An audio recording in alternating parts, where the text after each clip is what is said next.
खुफिया एजेंसी वो जांच कर ही रही है अपने स्तर से। बिना बीजे के सर उसमें घुसना भारत में गलत चीज़ है। एजेंसियां काम जांच कर रही हैं तो उसका निर्णय वही लेंगे।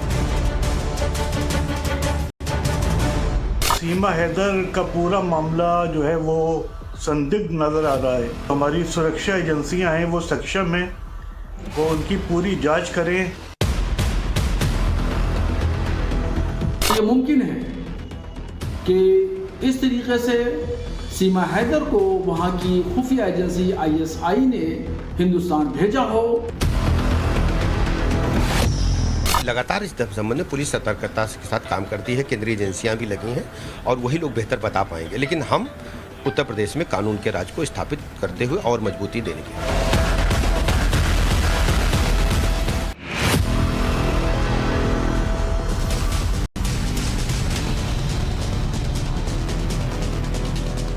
नमस्कार, टाइम्स नाउ भारत पर देश के सबसे पसंदीदा डिबेट शो राष्ट्रवाद में आपका स्वागत है।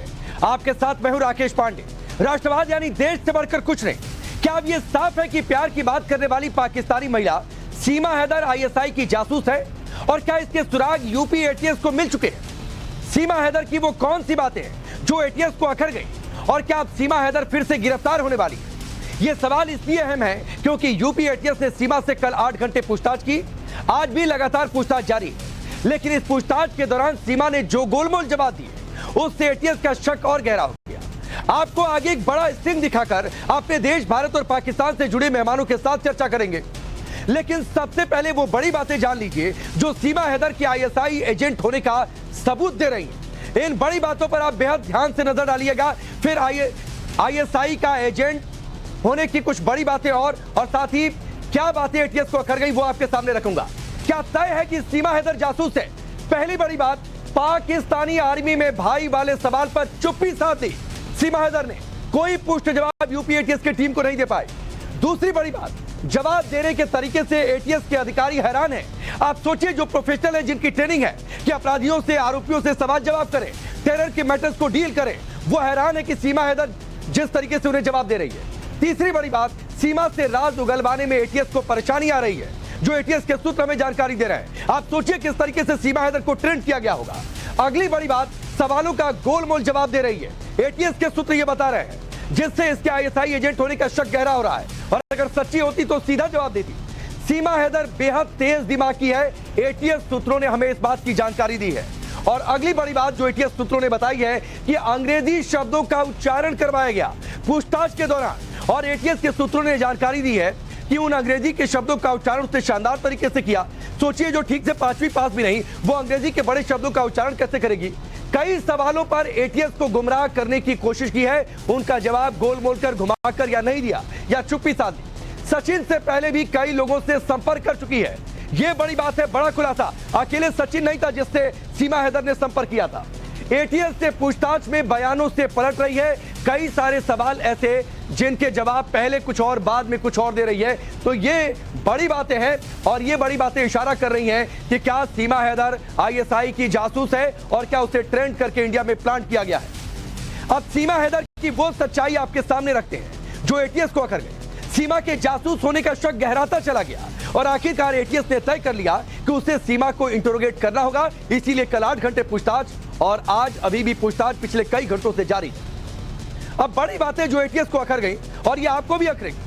पहली बड़ी बात है, जिस तरीके से सीमा ने आत्मविश्वास से मीडिया का सामना पिछले कुछ दिनों में किया है, उससे ATS को अखर गया कि एक सामान्य महिला ऐसे कैसे मीडिया के सवालों का इतनी कॉन्फिडेंटली जवाब दे सकती है। अवैध तरीके से रहने के बावजूद इतना सहज होना, लोगों में घुल मिल जाना, एक दूसरे देश में आप अवैध तरीके से घुस गए और इतने कॉन्फिडेंट, इतने कंफर्टेबल आप हैं। 5वीं पास है लेकिन अंग्रेजी बोलना उसे आता है। 5वीं पास है लेकिन PUBG बहुत बेहतर तरीके से खेलती है। गेम्स की बारीकियां उसे मालूम है। सिर्फ कुछ दिनों में हिंदू धर्म कैसे समझ लिया। सीमा हैदर पाकिस्तान में, कट्टरता वहां किस तरह भी आपको पता है। आती है कुछ दिनों में हिंदू धर्म में कैसे पूजा पाठ की जाती है, कैसे लोगों के साथ घुला मिला जाता है, भारतीय परंपरा में कैसे रहा जाता है, सब कुछ उससे सीख लिया। तो यह करने वाली बात है कि नहीं? इतनी जल्दी पूजा पाठ करने में पारंगत कैसे हो गई? हमने तस्वीरें आपको दिखाई है, तुलसी जी को जल अर्पित करते हुए, पूजा पाठ करते हुए। बुर्का पहनने वाली महिला साड़ी पहनने में पारंगत कैसे हो गई? भारतीय परंपरा के हिसाब से बाकायदा सिर पर पल्लू रखकर। यह अखरे की बात ATS को, आपको भी अखर रही होगी वो तस्वीरें बार बार देखकर। अलग अलग दस्तावेजों में अलग अलग उसके उम्र है। उसने भी कुछ और उम्र बताई, पाकिस्तान के जो आईडी कार्ड उसका है उसमें कुछ अलग उम्र, पासपोर्ट में कुछ और उम्र। तो ये बात एटीएस को अखरी और उसने तय किया कि सीमा हैदर को इंटरोगेट करेंगे, सचिन को इंटरोगेट करेंगे, उसके परिवार को इंटरोगेट करेंगे और उसके बाद सच्चाई क्या है वो देश के सामने भी रखेंगे। और चलिए आगे बढ़ते।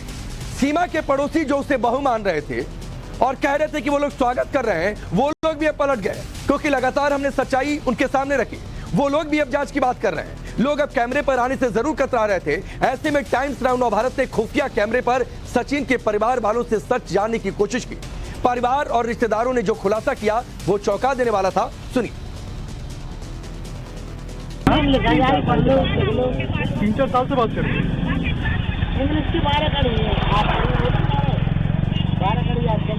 इसका ये भी तो है, शादी उदी का बताया जा रहा है, उम्र लड़की का बहुत कम नहीं हुआ है, शादी की उम्र है। शादी आगे कच्ची उम्र में 14 साल की नौकरी शादी है गई मेरी, और 14 साल की शादी होने का देखो साल जल्दी है ही जाएंगे। सच्चाई क्या है किसी को नहीं पता। ये सच्चाई कोई पता नहीं। 14 साल की फौजी वगैरह आज पता बजाए जेल जाएंगे, पाकिस्तान जाएंगे, घर रहेगी। 3 साल से 4 साल पिटाई कर रहा है, इस बहाने लेके मेरा आदमी मारे। जब वो सऊदी है 3-4 साल से, तो इसे कोई शादी का फोटो भी नहीं दिखाई ना, फोटो ही नहीं है, तो शादी कहाँ कर ली वो ना? पशुपतिनाथ मंदिर में वीडियो बनी हुई है। वीडियो दिखा वीडियो है मांग बढ़ते हुए। नहीं कहाँ है वो? तो खैर रील बनाई है ना। हाँ रील बनाई है ना। नहीं शादी की कोई फोटो वीडियो नहीं है ना। तो ये बात तो यार क्वेश्चन तो उठेगा ही ना इस पे ना, सबूत के तौर पे तो वही है। यदि यार रूम में अंदर रील बना रहा है कोई वीडियो में, तो वो थोड़ी प्रूफ हो जाएगा। वो जो ओरिजिनल शादी की फोटो होती है वो तो है नहीं ना किसी के पास। ये बताने के लिए तो ये कोर्ट में गए थे। हाँ वकील तभी तो भंडा फोड़ा है। पहला जो बता रही है कि पाकिस्तान से नेपाल के रास्ते यहाँ पे आई, मदद किसी ने किया क्या? किसने मदद किया? मदद? हाँ मदद तो किसी ने नहीं किया। यूट्यूब के जरिए अचानक जो 5वीं पास लड़की है, जो पाकिस्तान जैसे देश में जहाँ पे लोग निकलते नहीं है बाहर बुर्के के बिना, हिजाब के बिना, वो सीधे इंडिया कैसे आ जाएगी? इतना इंटेलिजेंट कैसे हो जाएगी? यहाँ की भाषा हिंदी किसने सिखाया? ऐसे बोले जैसे हमारे तुम्हारे पबजी में बिहार के लिए कितने आओगे रहते रहते। तुम लोग को बात करने से क्या लगा? तुम लोग को बात करने से क्या लगा? बात करने से कुछ नहीं, कुछ भी नहीं, कुछ भी नहीं। हम ना हो सके कि 3 बच्चों को लेकर भाई।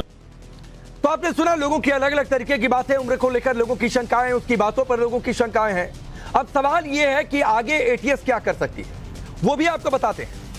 और अब ये बड़ा डेवलपमेंट होगा आने वाले समय में, ये आप याद रखिएगा। एटीएस तैयारी में है कि सीमा की जमानत याचिका को खारिज करा दिया जाए और उसे कस्टडी में लेकर इंटरोगेट किया जाए, और इसीलिए इस ओर आगे बढ़ सकती है एटीएस, क्योंकि लगातार उसको गुमराह करने की कोशिश सीमा हैदर कर रही है। सीमा हैदर की गिरफ्तारी हो सकती है, यानी उसे कस्टडी में लेकर इंटरोगेट करेगी यूपी एटीएस की टीम। सीमा का पॉलीग्राफी टेस्ट हो सकता है, लाई डिटेक्टर टेस्ट हो सकता है, और उसके जरिए यह पता लगाया जाएगा कि यह सच बोल रही है, गुमराह कर रही है, क्या इसकी बातों में कितना दम है। एटीएस नेपाल में भी जाकर जांच तेज कर सकती है, क्योंकि नेपाल एक अहम कड़ी है। वहां से इसने इलीगल तरीके से हिंदुस्तान में एंट्री की है, वहां पर टूरिस्ट वीजा लेकर पहुंची थी, वहीं के पशुपतिनाथ मंदिर में इसने शादी की थी, शादी के बाद फिर पाकिस्तान गई थी, उसके बाद दुबई वाया नेपाल और हिंदुस्तान में उसने प्रवेश कर लिया था। तो इस पूरे नेटवर्क में और नेपाल में कौन उसका मददगार था, किसने उसको फीड किया, यह सब कुछ जांच का विषय है। लेकिन इन सबके बीच तमाम मौलाना भी इसे पाकिस्तान की साजिश बता रहे हैं और भारत सरकार से एक्शन लेने की बात कर रहे हैं। सुनिए। बहरहाल इनका पूरा मामला संदिग्ध नज़र आ रहा है, और जो हमारी सुरक्षा एजेंसियां हैं वो सक्षम हैं, वो उनकी पूरी जांच करें सीमा हैदर की, और दूध का दूध और पानी का पानी सामने आना चाहिए, और क़ानून के मुताबिक, क़ानून के अनुसार जो भी उचित हो वो फैसला होना चाहिए। ये मुमकिन है कि इस तरीके से सीमा हैदर को वहाँ की खुफिया एजेंसी ISI ने हिंदुस्तान भेजा हो, और वो यहाँ से यहाँ की सरगर्मियाँ, यहाँ की एक्टिविटीज़ को खामोशी के साथ और ये ड्रामा रच करके वो पाकिस्तान भेजे। तो इसलिए हिंदुस्तानी हुकूमत को इस बात पर गौर करना होगा और सोचना होगा और इसको एक न एक दिन पाकिस्तान भेजना चाहिए। हिंदुस्तान में इसका रहना पाकिस्तानी खुफिया एजेंसी का ये आलायकार हो सकती है और ये हमारी हुकूमत के लिए चिंता का विषय है। तो ये हिंदुस्तान के मुसलमानों की आवाज है। उधर यूपी की योगी सरकार का साफ कहना है कि जांच एजेंसियां काम कर रही हैं, सरकार यूपी में कानून व्यवस्था को मजबूत कर रही है। सुनिए। अब वो जानकारी जांच एजेंसियां बेहतर दे पाएंगी और पुलिस अपना काम कर रही है। लगता है कि इस तरह के लोगों को यहाँ पे जो इलीगल माइग्रेंट्स हैं उन पे अपने पुलिस लगातार इस संबंध में पुलिस सतर्कता के साथ काम करती है, केंद्रीय एजेंसियां भी लगी हैं और वही लोग बेहतर बता पाएंगे। लेकिन हम उत्तर प्रदेश में कानून के राज को स्थापित करते हुए और मजबूती देंगे। चलिए वो सवाल आपके सामने रखता हूं जिनके इर्द गिर्द आज की डिबेट आगे बढ़ने वाली है। फिर भारत पाकिस्तान के जो पैनलिस्ट हमारे हैं उनसे आपका परिचय करवाऊंगा। पहला बड़ा सवाल यह कि सीमा के घर से नया सबूत, क्या आईएसआई वाला सुराग मिल गया? क्या सीमा जासूसी है? यूपी एटीएस क्या यह आने वाले दिनों में कंफर्म कर देगी? सबूत पर सबूत, सवाल पूछते ही सीमा रोने क्यों लगी? सवाल यह भी कि सीमा ने क्या बताया, क्या छिपाया, सब कुछ सामने आ गया। अब चलिए आपका परिचय आज के मेहमानों से करवाता हूं। हमारे साथ retired major general GD Bakshi साहब जुड़ चुके हैं। विक्रम सिंह जी हमारे साथ जुड़ चुके हैं, farmer DGP Uttar Pradesh police. जाना मीर हमारे साथ जुड़ चुकी हैं, कश्मीरी एक्टिविस्ट। आरजू काजमी पाकिस्तान की जानी मानी पत्रकार। सैयद बासित अली पाकिस्तान के जाने माने यूट्यूबर, कई बड़े खुलासे इन्होंने पिछले कुछ दिनों में किए हैं। और जांजुआ साहब हमारे साथ जुड़ चुके हैं, डिफेंस एक्सपर्ट पाकिस्तान के। आप सबका बहुत बहुत स्वागत है। लेकिन विक्रम जी, मैं सबसे पहले आपके पास, क्योंकि यूपी एटीएस अभी पूछताछ कर रही है, कल 8 घंटे, आज भी पूछताछ लगातार पिछले 4-5 घंटों से जारी है। पाकिस्तान आर्मी में भाई है, चाचा है, आप सवाल पर चुप्पी साध जाते हैं, सवाल तीखे होते हैं, आप रोने लगते हैं। क्या इशारा करता है ये सब कुछ? ये सब ये इशारा करता है कि आपने वक्त आने पर वो सब जानकारी पुलिस को दस्तयाब नहीं कराई जो आपकी जिम्मेदारी थी कराना। अपने भाई का पाकिस्तान आर्मी में होना, चाचा का पाकिस्तान आर्मी में होना, फोन और सिम का तोड़ा जाना, ये इस बात का सबूत है कि कुछ छुपाने की कोशिश की गई। और जो जराइम पेशा लोग होते हैं वो उनकी सलाहियत एक होती है कि सबूत कैसे मिटाए, जिससे कि अगर पुलिस तक उन तक पहुंचे तो वो सबूत मिटा चुके हों और पुलिस उनसे कोई माकूल सवाल गहराई से न पूछ सके। ये तमाम बातें जो आपने प्रारंभिक संबोधन में बताए हैं वो स्पष्ट इंगित कर रहे हैं कि जो कहानी सीमा ने और सचिन ने बताई है वो दोनों बिल्कुल नाकाबिले एतबार है और उस पर एतबार नहीं, तफ्तीश होनी चाहिए गहराई से। विक्रम जी, एक बात और है, कुछ दिनों पहले एक एडवाइजरी आई थी और उसके बारे में आपको ज्यादा जानकारी होगी। यूपी पुलिस की ओर से एडवाइजरी थी पाकिस्तानी जासूसी महिलाओं को लेकर, फेक प्रोफाइल से हिंदुस्तान के लोगों के फंसाने की बात थी। सेना पुलिस आम नागरिकों को प्यार के जाल में फंसाने की साजिश की एडवाइजरी जारी की गई थी। और ये जो सीमा की कहानी है वो यूपी पुलिस की एडवाइजरी से मेल खाती है, तो क्यों ना माने कि सीमा हैदर पाकिस्तान की जासूस है? एडवाइजरी एक चीज होती है, सबूत एक चीज होती है। एडवाइजरी की बुनियाद के ऊपर जो 3 हनी ट्रैपिंग के केस हुए हैं वो बिल्कुल अपनी जगह दुरुस्त और माकूल हैं। और मेरी ये एक मशवरा होगा सबके लिए, जो अपने को समझते हैं कि उनके ऊपर हनी ट्रैपिंग हो सकती है, चेक पॉइंट नाम का एक ऐप आता है, फ्री आता है गूगल में, और उसको अपने फोन में लगा लें तो हनी ट्रैपिंग से बच सकते हैं। लेकिन सीमा का जो किस्सा है, दिन ब दिन आप देख रहे हैं कि नए नए चीजें सामने आ रही हैं और ऐसी चीजें आ रही हैं जो 5वां पास कोई लड़की पेश नहीं कर सकती है। उसकी अंग्रेजी की जानकारी, हिंदू रीति रिवाजों की जानकारी, ऐसा लगता है उसको बहुत अच्छी ट्रेनिंग मिली है। ये कहना कि मैंने यूट्यूब और इंस्टाग्राम से सीखा है, ये बिल्कुल अनकन्विंसिंग है और अविश्वसनीय है। बिल्कुल अनकन्विंसिंग है। मैं बासित और आरजू आपके पास आता हूं, लेकिन उससे पहले जांजुआ साहब मैं आपके पास आ रहा हूं। दुबई में आईएसआई का बड़ा हब है, बार बार इस बात की चर्चा होती है। विक्रम सिंह जी भी इसको बेहतर तरीके से जानते हैं, थोड़ी देर में बख्शी साहब और बेहतर तरीके से इस पर जानकारी देंगे। बहुत अच्छी फिल्म बनाई, लेकिन कई सारे लूप होल छोड़ दिए आईएसआई ने।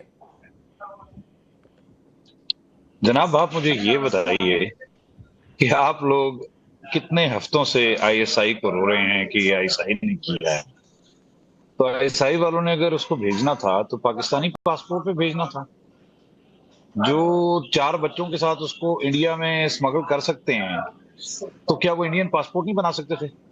ये क्या बातें हैं? ये माजरत के साथ ये बड़ी बचकाना, मतलब आईएसआई इंडियन पासपोर्ट बनाती है, फर्जी पासपोर्ट। मतलब आईएसआई इंडियन फर्जी पासपोर्ट बनाती है।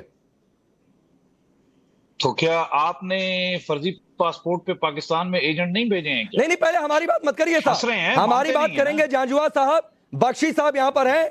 आपने कहा कि आईएसआई फर्जी इंडियन पासपोर्ट बना सकती थी, इसका मतलब बनाती है जी, आप आज स्वीकार कर तो रहे हैं। बिल्कुल। तो अगर हमने भेजना होगा तो पाकिस्तानी पासपोर्ट पे भेजेंगे आपको। वाह वाह वाह क्या वाह आपको- वाह। मतलब कभी कोई आपको शायद इंटेलिजेंस के ऑपरेशंस का अंदाजा ही नहीं है मेरे भाई। पहले तो समझिए इंटेलिजेंस ऑपरेशंस को, देन टॉक अबाउट इट। ठीक है, ये आप ब्रेकिंग न्यूज चला देंगे कि पाकिस्तानी अफसर ने कहा है कि जनाब अली आईएसआई वाली इंडियन पासपोर्ट बनाते हैं। तो दारा इंडियन ऑफिसर एक बैठे हुए हैं, बड़े सीनियर ऑफिसर बैठे हुए हैं। पहले इंटेलिजेंस ऑपरेशंस को समझिए।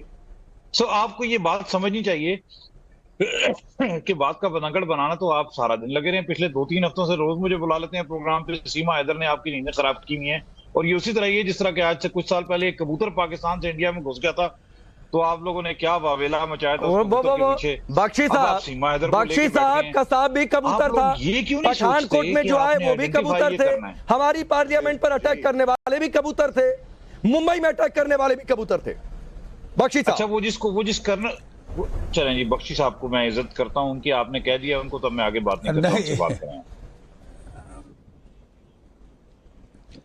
देखिए साहब, ये जो पूरी इंसिडेंट की प्रोफाइल है ये बिल्कुल मैच करती है हनी ट्रैपिंग के इंस्टेंसेस जो कि सारी इंटेलिजेंस एजेंसीज जानती हैं, इस्तेमाल करती हैं।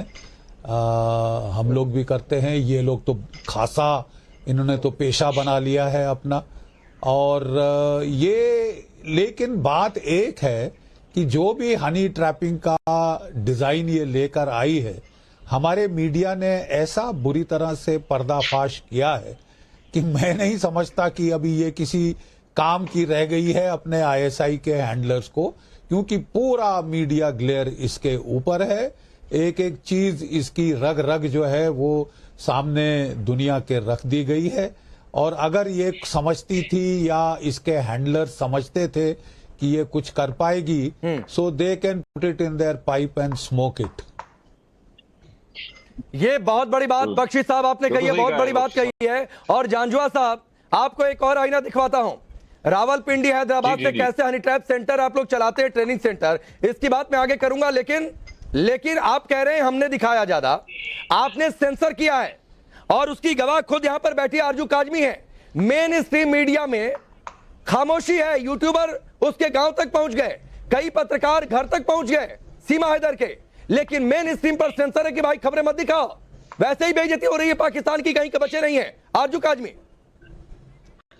देखिए बिल्कुल ये खबर जो है ये मेन स्ट्रीम मीडिया पे इतनी कोई खास उसको कवरेज नहीं दी जा रही, लेकिन बात सारी ये कि अगर आप लोगों को लगता है कि ये कोई आईएसआई की एजेंट है तो बिल्कुल आपको पाकिस्तान की अथॉरिटीज से कांटेक्ट करना चाहिए और इनको पाकिस्तान के हवाले करिए। और अगर आपके यहाँ उसके खिलाफ कोई किस्म की सजा होती है या कोई भी एक्शन होता है तो वो लीजिए, क्योंकि अब अगर आप इतना श्योर हैं कि ऐसा एजेंट है तो इनके ऊपर बिल्कुल एक्शन होना चाहिए। इसलिए कि हिंदुस्तान पाकिस्तान के जिस तरह के टर्म्स हैं, दोनों एक दूसरे के ऊपर भरोसा नहीं कर सकते, दोनों की एजेंसीज एक दूसरे के खिलाफ काम करती रही हैं और करती रहेंगी, ये बात भी फैक्ट है। तो इसलिए आपको बिल्कुल होशियार हो जाना चाहिए और बहुत ज्यादा इस चीज को क्लोजली देखने की जरूरत है। उससे ज्यादा जो है वो कर्नल बख्शी जो है वो भी, मेजर जनरल बख्शी जो है वो भी जानते हैं और मेजर जंजुआ को भी मालूम है कि किस तरह से एजेंसीज काम करती हैं।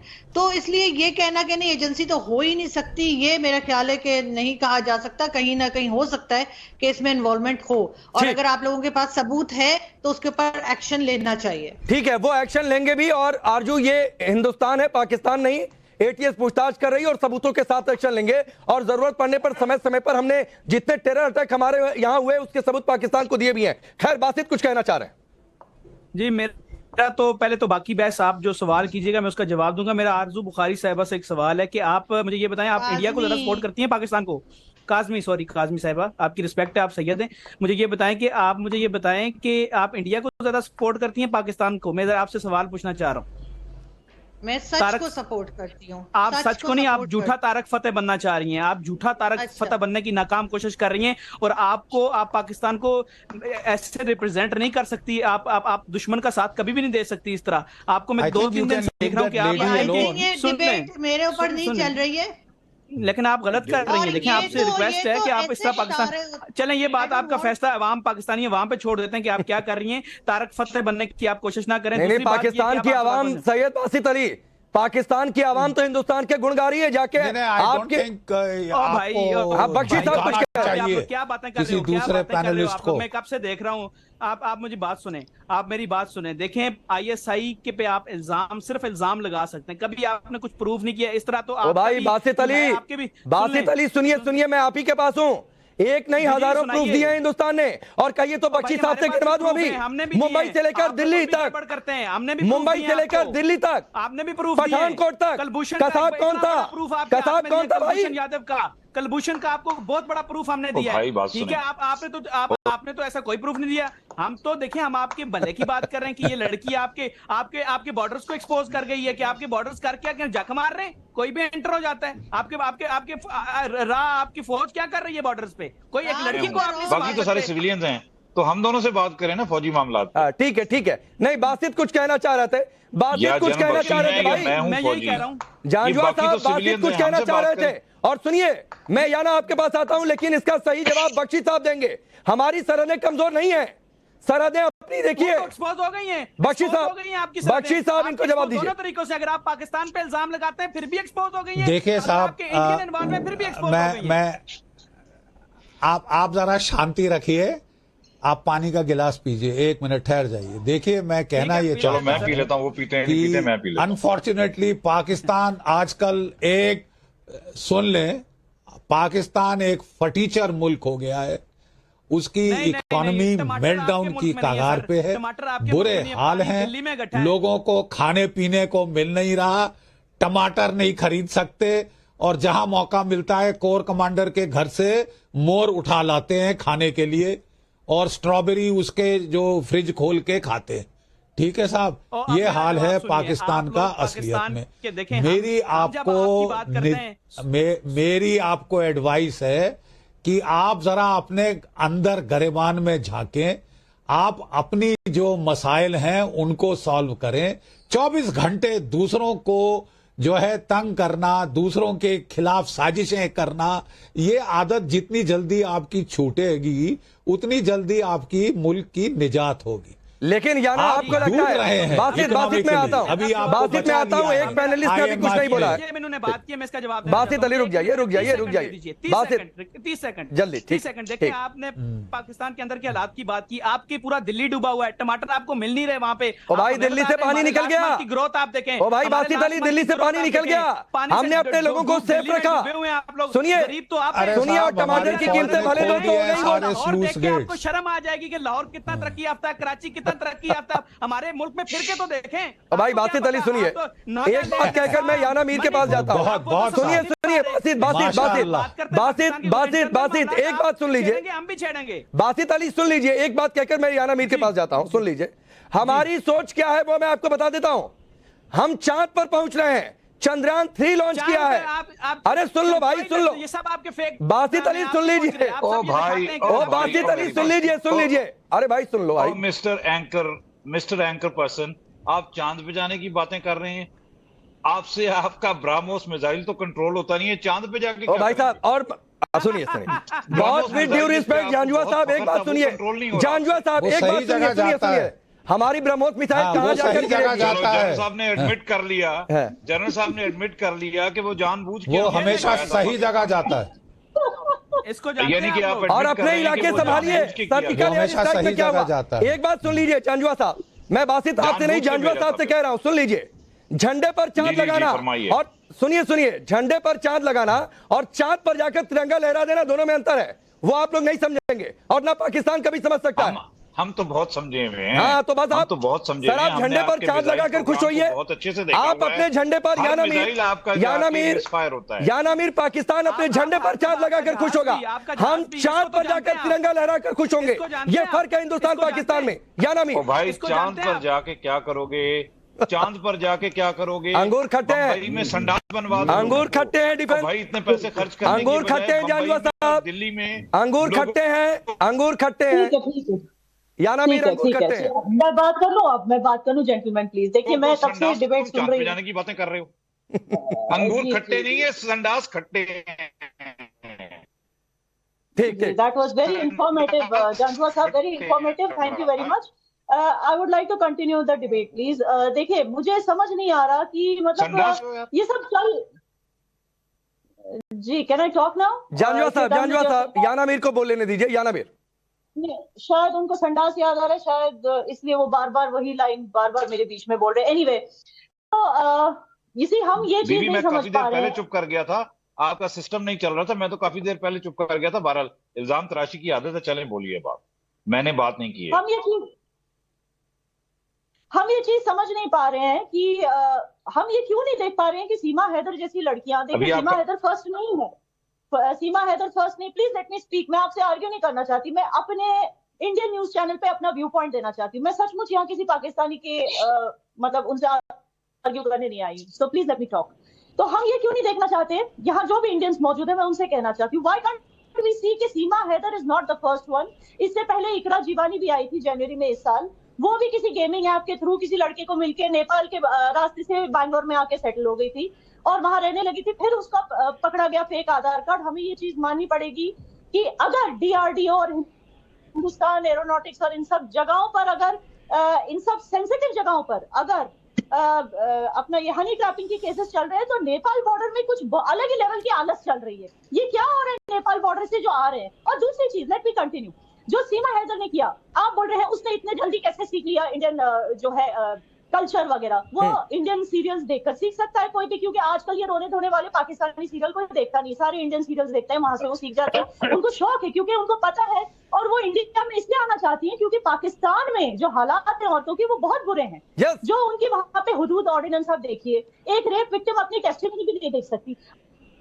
आप देखिए कि वहां पर जो जिस तरह के घर में वो रहती थी सीमा हैदर, वो वहां से एस्केप करके इंडिया आना चाहती थी। आई तो आई, 4 बच्चे लाई। इसका क्या मतलब है? इकोनॉमिक एस्केप करना चाहती थी, इकोनॉमिक असाइलम लेना चाहती थी इंडिया में, जो हमें कभी मंजूर नहीं होगा और हम कभी इसको नहीं मानेंगे। क्योंकि अगर शायद आपको नहीं पता कि कश्मीर में भी बॉर्डर पे जो सरेंडर्ड मिलिटेंट्स की जो बीवियां पाकिस्तान से आई है, 10-12 साल से उनकी शादी हुई है, 30 साल से शादी करके बहुएं बन के बैठी है, लेकिन आज तक कश्मीरियों ने उन्हें एक्सेप्ट नहीं किया। तो सीमा हैदर को कोई क्यों एक्सेप्ट करेगा? कोई भी इंडियन सीमा हैदर को क्यों एक्सेप्ट करेगा? जस्ट बिकॉज वहां से भाग कर आई है, हिंदू बन गई, तो क्या फेवर कर दिया हिंदू बनकर? क्यों उसे कोई एक्सेप्ट करेगा? नहीं, निश्चित तौर पर। और कई कौन सी बातें करते, ठीक है, बहुत सारी बड़ी बातें हैं। जानजुआ साहब, हम चांद पर जाने की बात कर रहे थे, आपको संडास याद आ गया। एक सवाल और है, पहले फोन पर प्यार होता है गुलाम हैदर से, फिर उसके बाद पबजी पर प्यार होता है, यहां पर सचिन से। बच्चों का प्यार नहीं आता याद उस्मा को। ये इस कहानी में सबसे बड़ा लूप होल है। मैं चर्चा करूंगा, ऐसे ही कुछ और बड़े सवाल है। जल्द वापस लौटते हैं ब्रेक के बाद। आगे बढ़ते हैं। सीमा हैदर को लेकर बड़ी कवरेज टाइम्स नाउ भारत पर लगातार जारी है और इस वक्त इंडिया पाकिस्तान के बीच आप ये डिबेट देख रहे हैं। इस हिस्से की शुरुआत में बातचीत आपसे करता हूं। आप पहले कह रहे थे ये सीमा हैदर पाकिस्तान में पहले रहा करती थी, फिर कुछ और बातें, फिर आप उसके बचपन की दोस्त को खोज कर ले आते हैं, फिर आप उसके पहले प्रेमी को खोज कर ले आते हैं। आपके सब्सक्राइबर बढ़ गए होंगे मुझे लगता है। देखिए, मेरी इतना शुरू से एक ही पॉइंट है, मेरा कोई पॉइंट चेंज नहीं हुआ अभी तक। और आप जो कह, आपको फिर पता नहीं कहां से खबरें मिलती हैं। सब्सक्राइबर्स की बात करते हैं तो मेरी पिछली स्टोरीज का मैं आपको प्रूफ दे सकता हूं निकाल के कि आप मेरी जो स्टोरी में बनाता हूं वो वैसे भी वायरल जाती है पाकिस्तान में वो, और आपके तमाम वेबसाइट्स पे लगी होती हैं जो चैनल्स हैं वो। मुझे सब्सक्राइबर नहीं चाहिए। मैं चाहता हूं कि इसकी वजह से इंडिया पाकिस्तान में कोई मसला नहीं होना चाहिए। इस एक लड़की के हमारे मसले कश्मीर पे, हमारे मसले और हैं। ये लड़की जो झूठा ड्रामा कर रही है सारा, इसकी वजह से बासित अली, कश्मीर पर आपका कोई मसला नहीं है। मसला आपको पता है क्या है? आपने तो मसला पीओके है जो पाकिस्तान ने कब्जा करके रखा हुआ है। तो कश्मीर पर मत जाइए, कश्मीर पर डिबेट नहीं कर रहा हूं मैं भी नहीं कर रहा। चर्चा करूंगा आपसे। उस पे है, हमारी इस पे डिबेट नहीं है। इस पे डिबेट, इस पे तो कश्मीर पर मैं नहीं चर्चा कर रहा हूं। मत जाइए। सपोज करें आपकी अदालतें इसको क्यों आधार कार्ड दे रही हैं? 2 महीने से आपके अंदर आ जाती है। भाई अदालत आधार कार्ड नहीं देती है, अदालत आधार कार्ड नहीं देती है। अभी आपके मुल्क के जानजुआ साहब बता रहे थे, कहते हैं इंटेलिजेंस एजेंसियां फर्जी कार्ड बनवाती हैं, तो आधार कार्ड भी फर्जी बनवा लिया होगा। सुन लें, सुन लें, बात सुन लें आप। मुझे पता है आप बहुत अच्छा बोलते हैं, सुन लें। आपकी अदालतें से इजी एनवायरनमेंट क्यों दे रही हैं? आधार कार्ड इसे क्यों वहां मिल जाता है? भाई ये पाकिस्तान नहीं है बासित अली, जिसकी आपने बासित अली ये पाकिस्तान नहीं है। अदालतें अपना काम करती हैं, एजेंसियां अपना काम करती हैं, मीडिया अपना काम करता है। पाकिस्तान नहीं है कि मीडिया का मुंह बंद करवा दो कि सीमा हैदर पर एक खबर नहीं, फिर कोई बासित अली आकर खबर करेगा। मेन स्ट्रीम मीडिया खबर नहीं चलाएगी। सुन लें, आपको मैं बताऊं कि देखें हम हमारी तरफ भी आई है, पहले भी बहुत से केसेस आपने भी बहुत से वापस किए होंगे। देखें गीता आई, हमने ईदी साहब ने रिस्पेक्ट से वापस किया। मोदी साहब ने 1 करोड़ का इनाम कहा कि ईदी साहब को दूंगा, उन्होंने कहा नहीं मैं नहीं लेना चाहता, ये इंसानियत का काम है। इसी तरह हमारी आप इकरा गई, इकरा को आपने वापस किया। हाँ तो डिपोर्ट तो करेंगे ना भाई, क्यों है? इलीगल तरीके से जो घुसेगा डिपोर्ट किया जाएगा। बासित अली आपको इलीगल तरीके से विक्रम सिंह जी ये हिंदुस्तान है, पाकिस्तान नहीं है। एजेंसियां अपना काम कर रही हैं, मीडिया अपना काम, अदालतें अपना काम। बासित अली को लगता है कि ये पाकिस्तान है, भ्रम है। एक कहावत है, कंपैरिजन शुड बी बिटवीन कंपैरेबल्स। क्या मुकाबला है पाकिस्तान का और हिंदुस्तान का? हमारे यहाँ जुडिशरी है, हमारे यहाँ कॉन्स्टिट्यूशन है, हमारे यहाँ कानून है, हमारे यहाँ इंसाफ है। अरे आपके आईएसआई के सीनियर ऑफिसर्स का कत्ल हो रहा है, उनको संभालिए। पहले जनवरी में 2 आईएसआई ऑफिसर्स का कत्ल हुआ, उसके पहले उन्हें ब्रिगेडियर साहब का कत्ल हुआ। अरे आपके जो करतूते हैं बासित साहब, आपको आरजू साहिबा की बातें पसंद नहीं आती हैं, और आप जो है अपनी जो है बता रहे हैं वो आपसे आपकी शोहरत आम एक फेल्ड स्टेट की है। आपकी शोहरतें हम सिर्फ यहीं पर नहीं, आपकी दुनिया में आपकी फेल्ड स्टेट है पाकिस्तान, और फेल्ड स्टेट की $2 बिलियन लेकर के आप चल रहे हैं। अब आइए हिंदुस्तान के ऊपर, आप चांद की मुख जाने पे रॉकेट को बात कर रहे हैं। आप दरअसल आप अपने ऊपर इतनी मेहरबानी कर लीजिए, आप अपने ऊपर इतनी मेहरबानी कर लीजिए। हसन निसार साहब के 1-2 वीडियो देख लीजिए, वो आपको आईना दिखा देंगे। हसन निसार साहब आपको आईना दिखा देंगे, लेकिन आपको चूंकि सुनना बासित सुन लीजिए, बातें ही बासित लगातार नहीं बोलते हैं। जब दूसरा पैनलिस्ट बोले तो सुन भी लेते हैं। चिल्लाने से, आपके चीखने चिल्लाने से कुछ नहीं होने वाला है। ठीक है, आरजू साहिबा ने चूंकि इंसाफ का साथ दिया है, और दोनों तरफ, पाकिस्तान हिंदुस्तान में नहीं, उनकी फॉलोइंग पूरी दुनिया में है, तो उनसे मुकाबला ना करे तो वो बेहतर रहेगा। बख्शी साहब रुक जाइए, बासित अली रुक जाइए, आईना दिख जाएगा। रुक जाइए बासित अली, रुक जाइए। आप जांजवा साहब और बख्शी साहब को एक साथ स्क्रीन पर रखिएगा। बख्शी साहब, थोड़ी देर पहले मैंने चांद पर जाने की बात की, जांजवा साहब को संडास याद आने लगा। संडास? अरे साहब, जांजवा साहब याद करें कि उनके कोर कमांडर का क्या हाल हुआ। नहीं प्लीज सुन लें, आप याद करें, उनको याद दिलाएं कि लखनऊ में जिन्ना हाउस में, जहां कोर कमांडर साहब कोई 40 की गार्ड के साथ थे, वहां पाकिस्तान के अवाम ने जाके क्या हाल उनका किया, किस तरह उनका फ्रिज खोलकर स्ट्रॉबेरियां लूट कर ले गए बेचारे बाहर, खाने को जिनके पास नहीं था, भूखा नंगा अवाम बेचारा वहां। और उनके जो सफेद शुतरमुर्ग, क्या जो उनके पीकॉक्स थे, उनको लेके वो जाके खा गए, काट के खा गए। इतनी भूख है पाकिस्तान के बेचारे आवाम में, आप उनका फिक्र करिए। इस टाइप के जो क्लमसी आईएसआई ऑपरेशन है, वो they make a laughing stock out of you. बिल्कुल कहिए, बिल्कुल कहिए साहब। आई एम जान के मानता हूं तो जनरल साहब, इन सिविलियंस को ये नहीं पता कि चाहे हम बॉर्डर के दूसरी तरफ हम एक दूसरे की uniform people respect each other, चाहे जंग में हम एक दूसरे से लड़ते हैं। आप वैसे भी उम्र में बड़े हैं, आपकी रिस्पेक्ट करता हूं, लेकिन जनरल साहब थोड़ा सा फैक्चुअली करेक्ट बात कीजिए। और सर बात यह है कि आपके मुल्क में नेपाल बॉर्डर से खातून 4 बच्चे लेके कैसे घुस गई? आपकी intelligence agencies, border security force, immigration, police, पता नहीं क्या क्या एजेंसियां वहां बैठी हुई थी। ये फेलियर आपका है, इसको क्यों नहीं एड्रेस करते हैं? Your some of the heads should be rolling, चाहे वो पाकिस्तानी है, चाहे वो आईएसआई है, वो जो भी है, उसको गोली मार दें, उसको जवाब ले लीजिए, फिर मैं आगे बढ़ता हूँ आरजू के बाद। जल्दी से जवाब ले लीजिए। जांजवा साहब, आपने एक बात कही, मैं बीच में नहीं आ रहा हूँ, बख्शी साहब का जवाब ले लीजिए। बख्शी साहब। जी सर बोलिए। देखिए साहब, मैं जांजवा साहब आपको बताना चाहता हूं कि हिंदुस्तान और नेपाल के ताल्लुकात बड़े भाईचारे के हैं। हमारा तकरीबन ओपन बॉर्डर है, उनके सिटीजन यहां आते हैं, हमारे सिटीजन वहां जाते हैं। ठीक है, जहां तक निगरानी का सवाल है, ये इसका मीडिया में पकड़ा जाना आप समझते हैं ये कोई ऐसा करिश्मा है? ये जो है ये अपने आप हो गया है। आप ज्यादा मत हमसे बुलवाइए, आप ज्यादा मत हमसे बुलवाइए। मैं आपको कह रहा हूं फिर अपने गर्भान में झांकिए।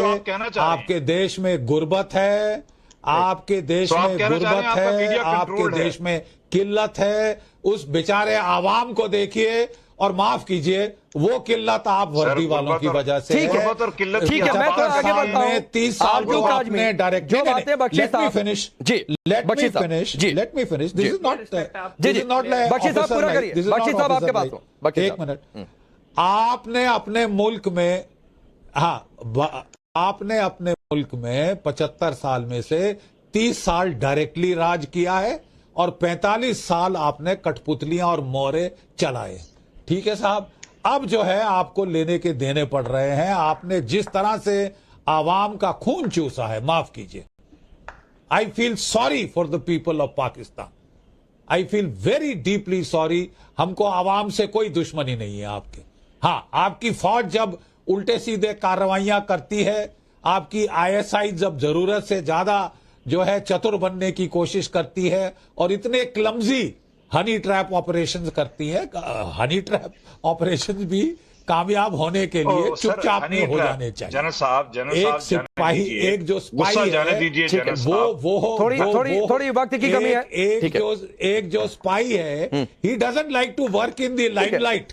आरजू का लाइमलाइट में ये मोहतरमा आई है, बख्शी साहब आपकी भेजी हुई मोहतरमा, ये आपकी ठीक है। बख्शी साहब मैं आता हूं माफी के साथ आपको रोकता हूं। आरजू काजमी, आपको हंसी आई बासित अली की बातें सुनकर, जानजुआ साहब की बातें सुनकर? जी, मैं तो बासित अली साहब को 3 दिन से देख रही हूँ चैनल्स पे और हंसी रही हूँ। काफी अच्छी मजाहिया बातें कर लेते हैं और बता तो ऐसे रहे कि जैसे जहाँ जी वो नाइट क्लब में डांस करती थी दुबई में, तो शायद ये वहां तबला बजाते होंगे, तभी इन्हें पता होगा। लेकिन बात सारी ये है कि आप लोगों को ये समझना पड़ेगा पाकिस्तानी अवाम से जो आप दुश्मनी फैला रही हैं गलत। आप तारिक फतेह बनने की झूठी कोशिश कर रही हैं। बीच में ना बोले, मैं बातें सुन लीजिए, बातें सुन लीजिए। आपसे उम्र में बड़ी है, आपसे अनुभव में बड़ी है। सुन लीजिए आरजू को, सुन लीजिए आरजू को। आरजू अपनी बात पूरी करिए। बदतमीज है सर, मैं कुछ नहीं हूँ, मुझे कोई नहीं जानता। आरजू जी बोलती हैं, हम सब सुनना चाहेंगे आरजू जी को। आप रिस्पेक्ट है आपकी। बख्शी साहब को इंडिया पाकिस्तान दोनों जानते हैं। बख्शी साहब इसका जवाब आप दें। हम भी सुनना चाहेंगे। ठीक, आप अपने मुल्क के खिलाफ। अरे रुक जाइए भाई, रुक जाइए। चलिए, एक बड़ी खबर आ रही है माफी के साथ आप सबको रोकना पड़ेगा। बहुत बहुत शुक्रिया। डिबेट को यही समाप्त करता हूं, लेकिन